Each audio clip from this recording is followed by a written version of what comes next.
Yemen के Houthi विद्रोही इस समय दुनिया भर में काफी चर्चा में हैं। दुनिया की 3 बड़ी फौजी ताकतें अमेरिका, इजराइल और ब्रिटेन से हूती भिड़े हुए हैं। हूती बीते साल नवंबर में उस वक्त अचानक चर्चा में आ गए थे जब दुनिया भर को चौंकाते हुए उन्होंने लाल सागर में गैलेक्सी लीडर नाम के जहाज को अगवा कर लिया था।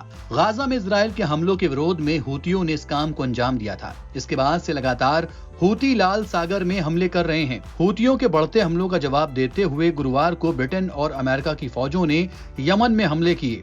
इन हमलों के बाद हूतियों ने भी बदला लेने की बात करते हुए ब्रिटेन और अमेरिका को निशाना बनाने का ऐलान कर दिया है।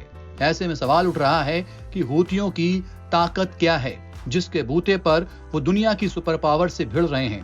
आइए जानते हैं कि हूतियों के हथियारों के जखीरे में क्या क्या है। हूती यमन में एक बड़े इलाके पर काबिज हैं। गाजा पट्टी पर इजराइल के हमले के जवाब में उन्होंने लाल सागर में अंतरराष्ट्रीय जहाजों पर ड्रोन और मिसाइल हमले किए हैं। हूतियों ने बैलिस्टिक मिसाइलों और प्रोजेक्टाइल का भी इस्तेमाल किया। Center for Strategic and International Studies की the missile war in Yemen शीर्षक से छपी 2020 की रिपोर्ट में हूती ग्रुप के मिसाइल भंडार की जानकारी दी गई थी। साथ ही बताया गया था कि उन्होंने कैसे ये मिसाइलें हासिल की।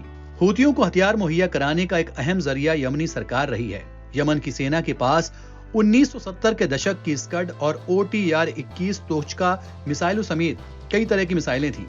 हूती आंदोलन ने यमन के भीतर राजनीतिक उथल पुथल का फायदा उठाया और इन हथियारों पर कब्जा कर लिया।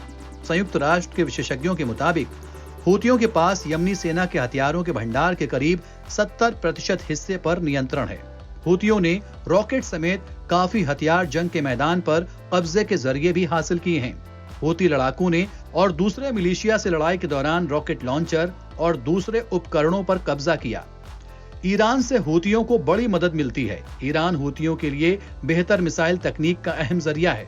रिपोर्ट में हूतियों के पास ऐसी काफी मिसाइलों की पहचान की गई है जो ईरान में बनी है। इनमें बुरकान सीरीज की बैलिस्टिक मिसाइलें, कुद्स 1 क्रूज मिसाइल, अल मंदब 1 एंटी शिप मिसाइल और सतह से हवा में मार करने वाली सैयद 2C मिसाइल शामिल है। हूतियों को समर्थन ईरान के लिए इलाकाई दुश्मनों, खास तौर से सऊदी अरब को चुनौती देने के लिए अहम है। CSIS रिपोर्ट हूतियों के ड्रोन के इस्तेमाल पर भी नजर डालती है। ये बैलिस्टिक मिसाइलों की तुलना में आसानी से जमा किए जा सकती हैं। और एक से दूसरी जगह ले जाए जा सकते हैं। रिपोर्ट में कहा गया है कि हूती बलों ने विस्तारित रेंज वाले मानव रहित UAV का आयात कर इनकी काफी तादाद जमा की है। NBT ऑनलाइन की रिपोर्ट।